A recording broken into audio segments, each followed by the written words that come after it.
December, which I'll talk about closer to that. But the energy, we've now hit eclipse season where these eclipses start to roll in. Oh, thank you, Lenlo, 2001 for the follow. I appreciate that as well. Thank you all for being here. So that's when we, so we started eclipse season, and now that's when we start to have basically a period of eclipses that start to happen and start to bring life-changing things into our life. So the eclipses are really important, and like the ancients and different civilizations for years have basically spoken about them, and there's different theories around whether they're good, they're bad, and they bring good and bad things, but they definitely stir things up. And some people, will go out into the eclipses and look out at the sun. Hi, Salchichon? How are you tonight or today? So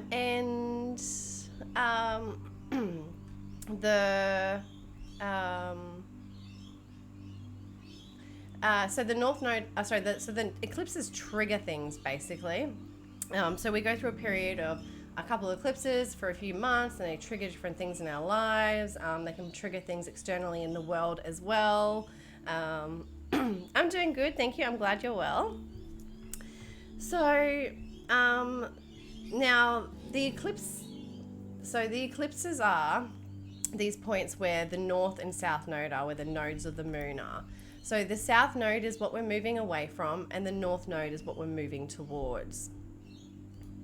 Do some people have an eclipse personality, I wonder? Well, if someone has a north or south node in their first house, that would, or with their sun, that would definitely make someone more of an eclipsed kind of person, someone that goes through a lot of eclipse situations or brings that.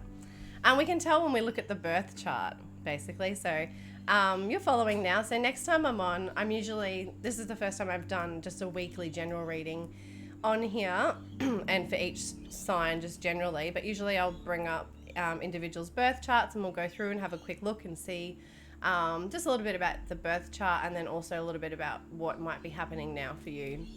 So next time I'm on, if you're around, or anytime I'm on, you'll be able to jump into chat and request that at any time.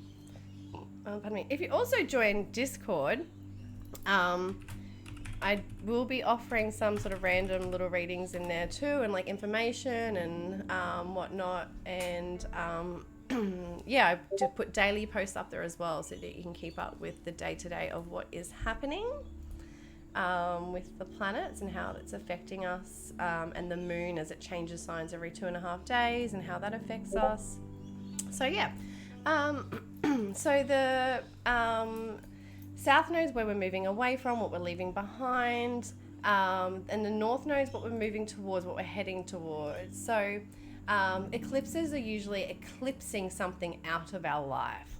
It's a destined point. They bring fated things into our life. They can be especially with the lunar eclipse, because it's with the moon, it's more internal. So it can be an internal pressure, a boiling point, which is like pushing us to transform and change in some way. So the south node and the north node, these eclipses, they also bring breakthroughs and breakdowns. So we can have a breakdown, especially in that south node area of what we're moving away from, what we're leaving behind. And then we can have a breakthrough in the area of the north node, what we're moving towards. So if we're looking at this chart and we're looking at where the full moon in Gemini is, we're looking at this purple arrow going down first, which is pointing towards where we're going.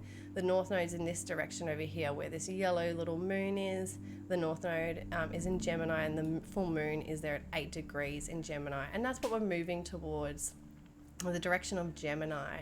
Now we're moving away from where this orange arrow is, and that's where the south node is with the sun, and that's the Sagittarius energy.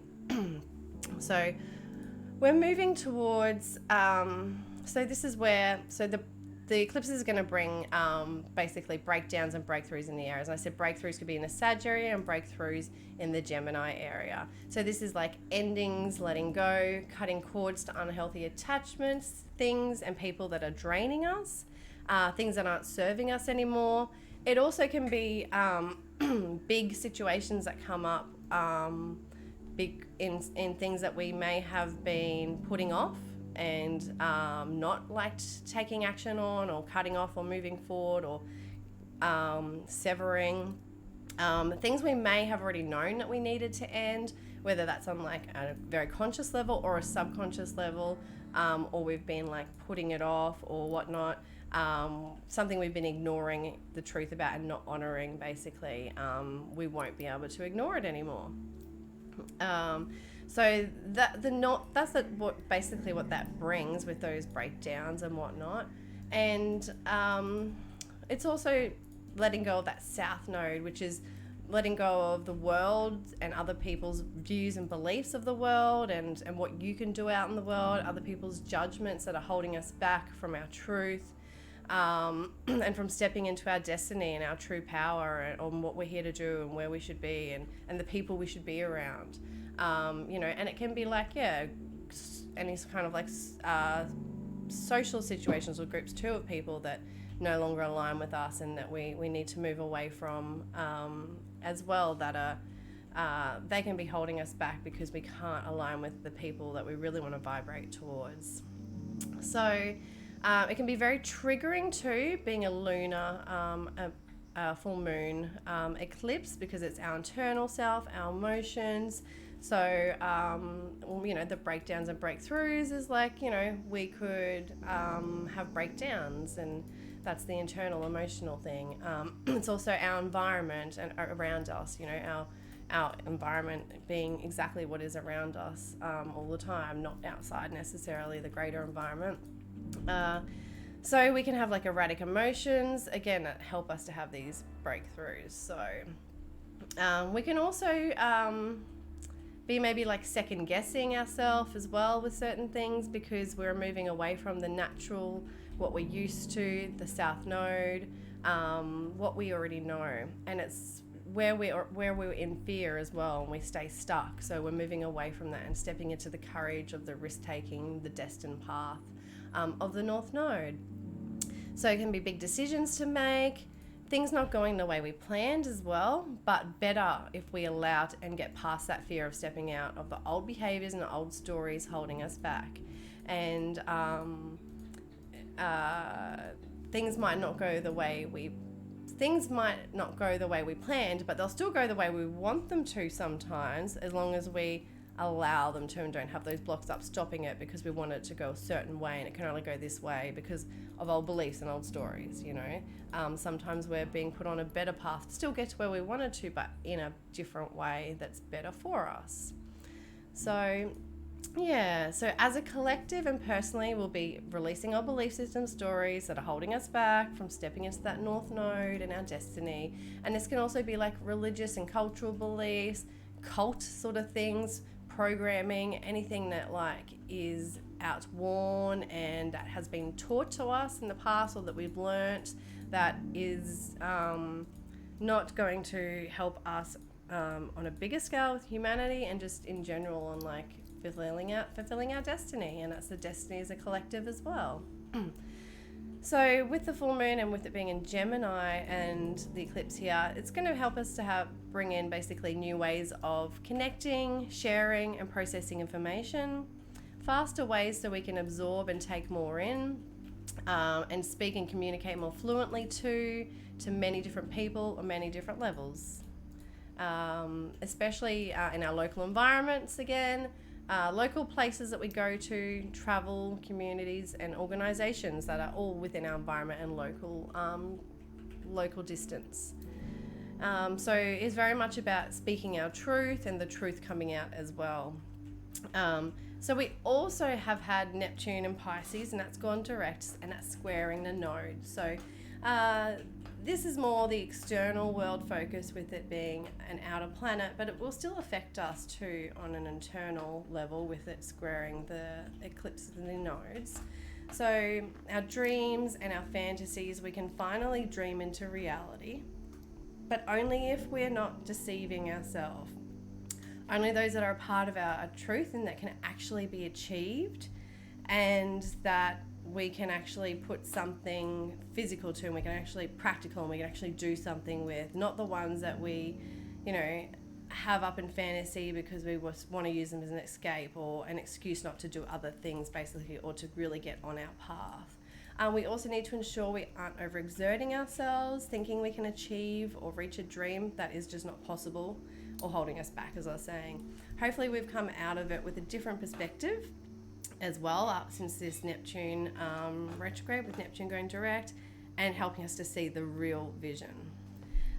So again, we can be confused, or we can be deceived or deceiving others if we're still stuck in those old patterns, and there can be like misinformation, and we can be the ones doing that too if we're not being true to ourselves.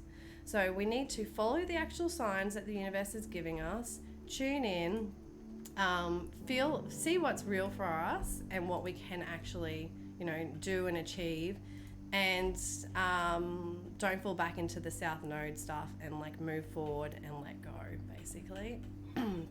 So Venus still in Scorpio too is going to be intense with this this week. So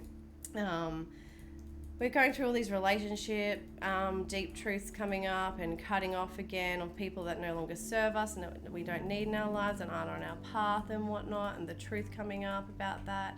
And this is where we'll be in like alignment with like the best people ever, or we'll realize that we're around people that are toxic and draining us, and that we really need to let go, and it's going to become really prominent with this eclipse and the eclipse season now for over the next month and 3 months. So that's all I have for the collective. Now I'm going to go through each sign, starting from Aries, and it's best to go through rising. But again, if you don't know your rising sign, then definitely come on one of my other streams so we can work that out for you, because it's so important to knowing who you are and what you're about and your whole life, basically. But otherwise, going by sun or moon, or you can always reflect back on this video over the week or after the week to see how it's, what's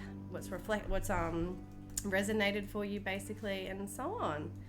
So rising sign is more accurate because the rising sign is what sign is rising in the horizon when we're born, and it's our first house, which is the identity, who we are, what we're about. It can be our appearance, people's first impressions of us, how we're sort of putting ourselves out to the world, all that sort of stuff. So rising sun is really important. What does it mean if someone is a double rising and sun?